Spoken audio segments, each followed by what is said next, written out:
Breaking news from the stadium tonight as an anonymous fan foot the bill for 55,000 hot dogs, bringing that sweet tubed meat to everyone in attendance. Free dogs! Yeah! 55,000 hot dogs? What does that even cost? While the identity of this Frankfurter philanthropist remains anonymous, their all-beefy generosity will go down in history. The new Mega Millions. More to win means more to give. How you spend it is up to you. Yeah! For game odds and details, visit sceducationlottery.com.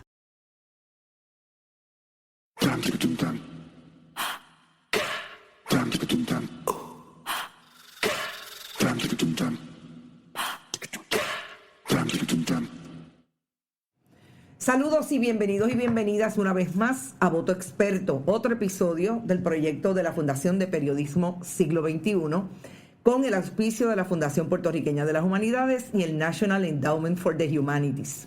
Para hablar esta tarde tenemos a Walter Vélez, Contralor Electoral de Puerto Rico, porque vamos a hablar definitivamente de lo que ha sido o es importante en año de elecciones, que es mirar el financiamiento de las campañas, en este caso en Puerto Rico.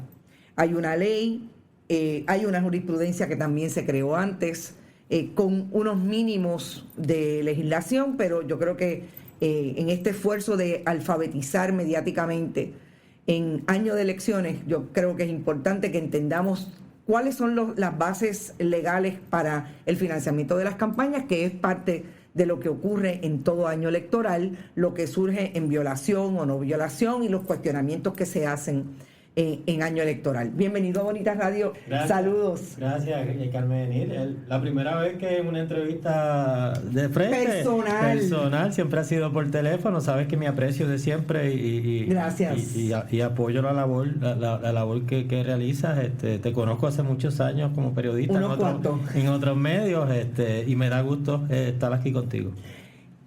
Walter Vélez, esta ley es del 2011. Antes pasaba bien poco. Yo hablé de jurisprudencia, yo creo que no había ni siquiera jurisprudencia, pero yo creo que hay que contextualizar lo que se logró en el 2011 con esta ley 222 y de dónde venía Puerto Rico en relación al financiamiento de las campañas.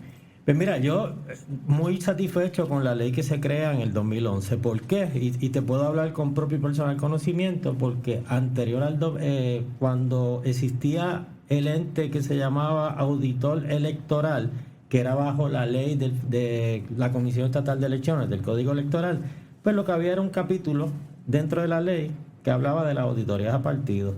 Y yo era secretario de la Comisión Estatal de Elecciones para aquel momento.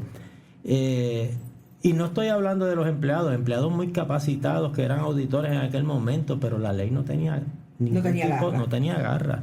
Y esa era una. Número dos, y yo lo he comentado anteriormente y te lo comento hoy, ¿quién pasaba juicio sobre las auditorías o el examen de todas aquellas aportaciones a los candidatos políticos?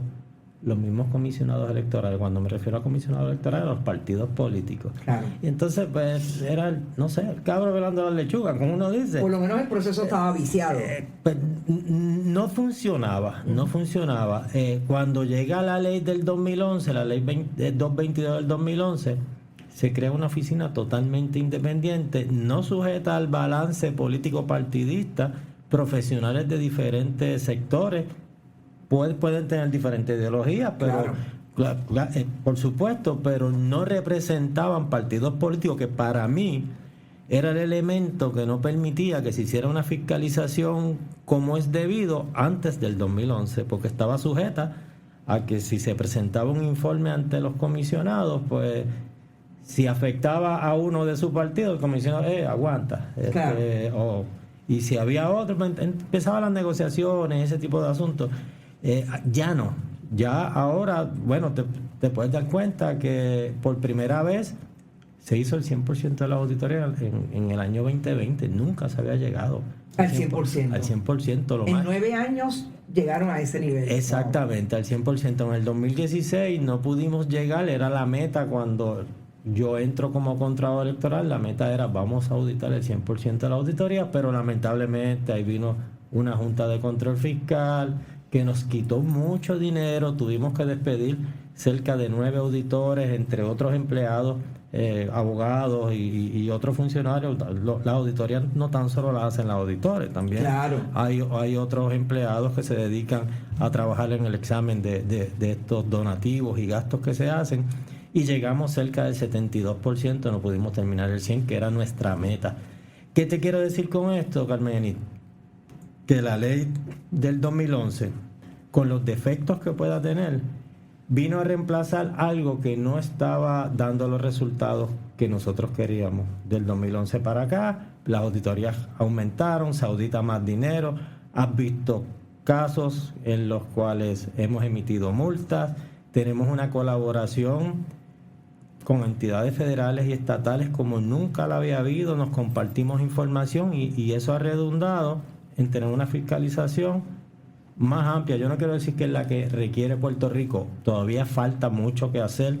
Las leyes no son estáticas, las leyes son sistemáticas, hay que estar también verificando aquellos huecos, loopholes en las leyes, claro, donde aquel que insiste en violar la ley pues quiere entrar por ahí, pues nosotros lo identificamos.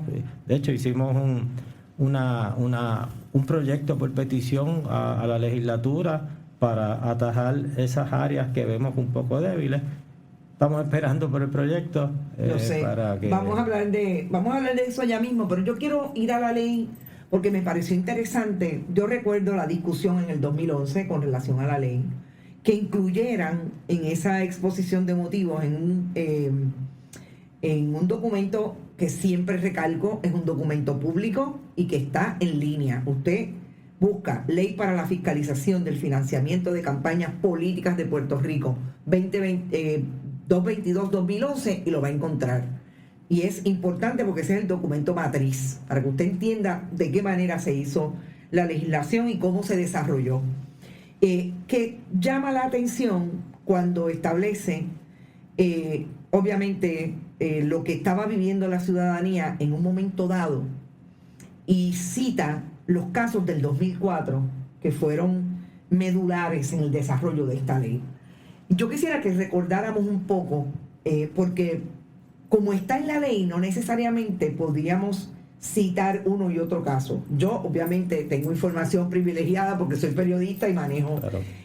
Pero cuando habla de los casos del 2004, por ejemplo, ¿cuáles fueron los casos que llamaron la atención de violaciones a lo que era el financiamiento de las campañas, las contribuciones, etcétera, que dieron pie? Mira, nos tenemos que sentar y tiene que haber una ley? Pues mira, uno de los elementos fundamentales para hacer una ley nueva, antes los partidos políticos, quienes financiaban las campañas, eran las agencias de publicidad. Entonces venía un partido, hablaba con una agencia de publicidad, la agencia de publicidad empezaba a hacer toda la campaña promocional de millones de dólares y millones de dólares y millones de dólares, y el partido después no repagaba. ¿Qué pasa? ¿Te está gustando este episodio? Hazte fan desde el botón Apoyar del podcast de Nivos. Elige tu aportación y podrás escuchar este y el resto de sus episodios extra. Además, ayudarás a su productor a seguir creando contenido con la misma pasión y dedicación. One lottery ticket makes a big difference for our state students. And when I say big, I mean bigger than jackpot big. Since 2002, South Carolina students have benefited from more than $6 billion in lottery-funded scholarships and grants, including the Life, Hope, and Palmetto Fellow Scholarships. With every lottery play, you're supporting our students, and that adds up in a big way. That's why education is our middle name. Learn more at sceducationlottery.com/betteryou.